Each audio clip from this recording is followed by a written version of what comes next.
자, 반갑습니다. 최근 몇 달에 비해 가지고 요즘 부동산 문제에 대해서는 좀 굉장히 조용하게 흘러가고 있어요. 그래서 덕분에 제 영상들은 조회수가 좀 안 나오긴 하는데, 그래도 사회 전반적으로 봤을 때 좀 부동산에 대해서 그 젊은 세대들이 느끼는 불안감이 조금 많이 줄은 것 같기도 하고, 그래도 비교적 어느 정도 안정감을 찾은 것 같아서 좀 다행이라는 생각이 들기도 합니다. 자, 그러면 이제 우리는 여기서 슬슬 고민이 생겨요. 아, 이제 하락기인가? 라는 고민이 생기기도 하고, 아니면은 지금 잠시 주춤하고 있을 때 이때 집을 사야 되는 시기인가, 이런 고민이 들기도 합니다. 물론 이제 앞으로 정책 방향에 따라서 엄청나게 달라지기는 하겠지만, 애석한 점은 가격이 상승하는 요인들이 몇 가지가 있어요. 가령 예를 들어 가지고 이 제로금리가 계속 유지될 거라는 점하고, 당장 내년에 서울 입주 물량 자체가 절반으로 뚝 떨어진다는 점, 그리고 토지 보상금이 풀린다라는 점 등은 이 가격이 상승할 수밖에 없는 요인으로 보이는데, 물론 이제 반대급부인 이 사전 청약에 대해서 많은 분들이 좀 기대를 걸고 계시기도 해요. 그런데 이 패닉 바잉을 좀 멈추기 위해서는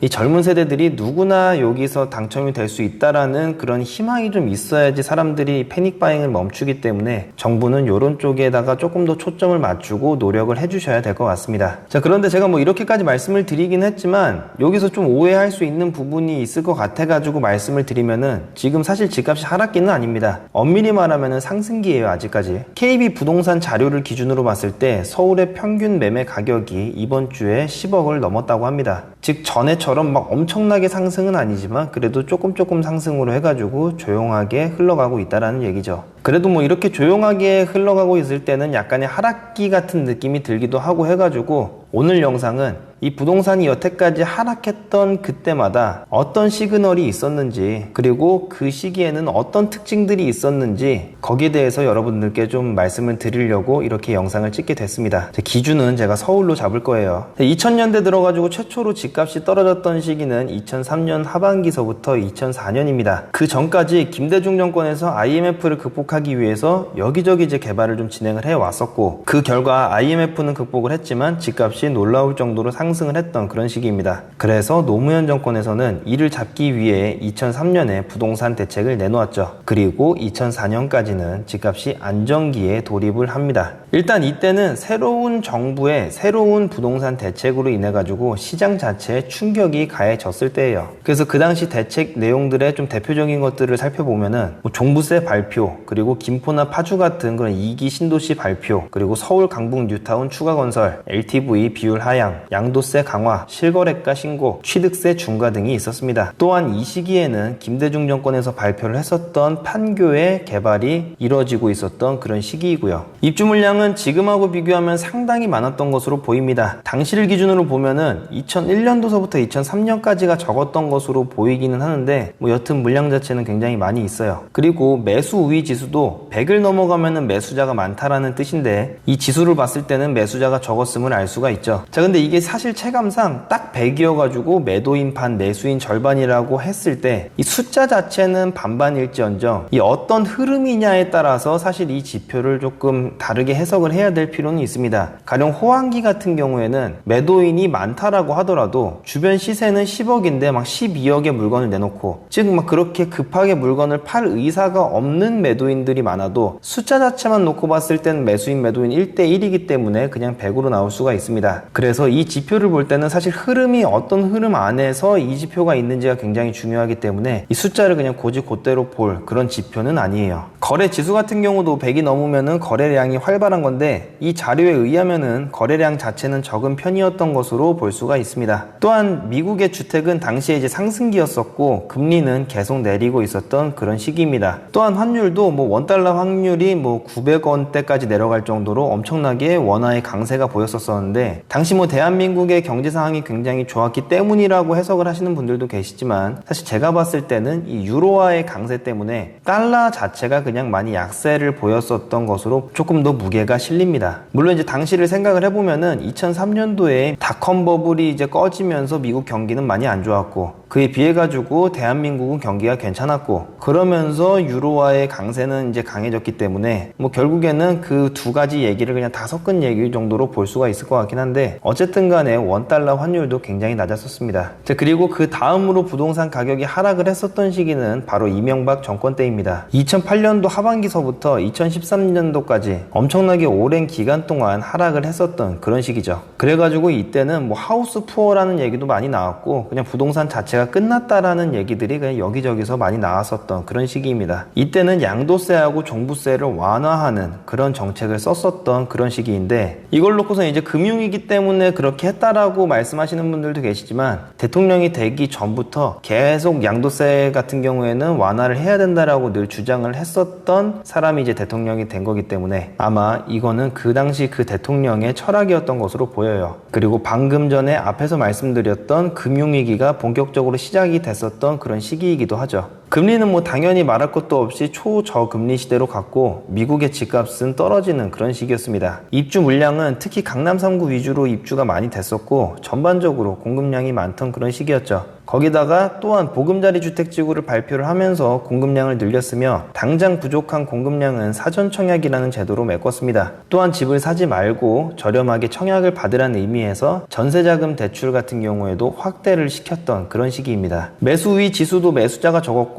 거래 지수도 활발하지 않은 것으로 보입니다. 자, 그리고 그 다음으로 가격이 하락을 했었던 시기는 바로 문재인 정권입니다. 2019년도 상반기하고 2020년도 상반기 때 가격이 조금씩 하락을 했죠. 2019년 상반기 때를 먼저 보면은 3개월 전인 9월 달에 강력한 부동산 대책이 나왔는데, 가장 대표적인 내용은 대출 규제에 관한 내용하고 장기 보유 특별 공제 강화에 관한 내용이었습니다. 입주 물량은 강남을 중심으로 상당히 많은 물량이 쏟아졌고, 이때 입주한 아파트가 바로 헬리오 시티입니다. 또한 3기 신도시를 발표를 했었던 시기이죠. 매수 우위 지수는 당연히 매수자가 적었으며, 거래 지수는 역대급으로 적었었던 것으로 보입니다. 그리고 이 조금 이전부터 미국의 집값은 지금까지 계속 안정세를 보이고 있죠. 그리고 그 다음 가장 최근인 2020년 상반기입니다. 이때는 2019년 12월 달에 발표한 새로운 강력한 부동산 대책이 있었는데, 주요 내용은 대출 규제를 더 강화하고 다주택자 양도세 중과를 일시 배제하고 양도세를 더 강화하는 등, 양도세 중과 일시 배제를 제외하고는 사실상 18년도 9월 달에 발표한 내용을 더 강화시킨 그런 대책이었죠. 입주 물량은 강동구를 위주로 꽤나 많은 물량이 있었으며, 매수 우위 지수는 딱 그 시기만 유일하게 매수자가 적었는데, 이는 다주택자 양도세 중과 일시 배제로 매도인들이 많아진 탓이 컸었던 것 같습니다. 거래 지수도 적은 편이었고요. 그리고 이 시기는 여러분들이 지금 아시겠지만 가장 큰 이슈는 당연히 코로나죠. 그리고 이 코로나로 하여금 다시금 제로금리의 시대가 시작이 됐습니다. 그리고 지금 2020년 하반기, 현재는 상승기이긴 하지만 직전인 6월, 7월, 8월에 비하면은 9월 2주차부터는 비교적 완만한 상승인 시기입니다. 자, 그러면 10월 이후에는 과연 어떻게 될까요? 자, 우선은 다른 하락했었던 시기하고 비교를 해봤을 때 몇 가지 공통점하고 몇 가지 차이점이 있습니다. 공통점으로는 매수위 지수가 조금 낮았다는 점하고 거래 지수 역시 좀 낮아졌다는 점입니다. 또한 금리가 떨어지면은 집값은 당연히 오른다라는 공식하고는 다르게 2003년도하고 2008년도 모두 저금리이지만 집값이 떨어졌어요. 그리고 지금도 그때처럼 금리가 낮죠. 근데 여기서 좀 주의를 하셔야 되는 점은 뭐냐면은, 그러면은 반대로 금리가 낮으면 집값이 올라가고 금리가 높으면 집값이 떨어진다 같은 그렇게 단순하게 접근을 하시면은 안 되고, 그냥 요때는 그냥 그랬구나, 그 정도까지만 그냥 참고를 하시는 게 좋을 것 같습니다. 2019년도 같은 경우에는 금리가 좀 높은 편이었고 집값은 떨어졌죠. 그러니까 그렇게 뭔가 1대1 비교를 할 수는 없다는 얘기예요. 자, 그리고 차이점으로는 공급량이 가장 눈에 띄게 큰 차이를 보입니다. 2003년도, 2008년도, 그리고 19년 상반기, 20년 상반기 모두 공급량이 많은 시기였는데, 제가 서두에서 말씀드린 것처럼 앞으로는 공급량이 굉장히 적어질 그런 위험에 놓여 있죠. 그리고 부동산 대책에 있어서는 뭐 특별한 공통점을 보이진 않고, 완화를 했을 때도 떨어진 적이 있었고 규제를 했을 때도 떨어진 적이 있었습니다. 그리고 다시 한번 제가 주의사항이기 때문에 말씀드리자면은, 꼭 어떤 게 어떻게 됐기 때문에 집값이 어떻게 됐다, 요거는 말이 안 되는 거예요. 여러 가지가 이제 조합을 해가지고 집값이 이제 떨어진 거지,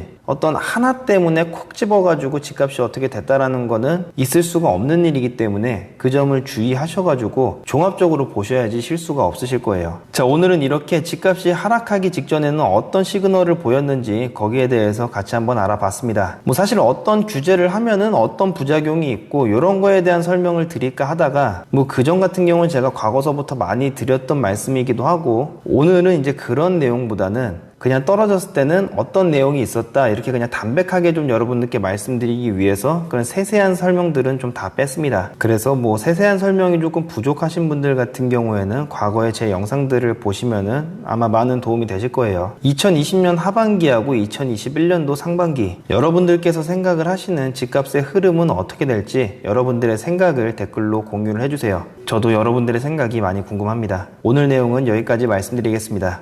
감사합니다.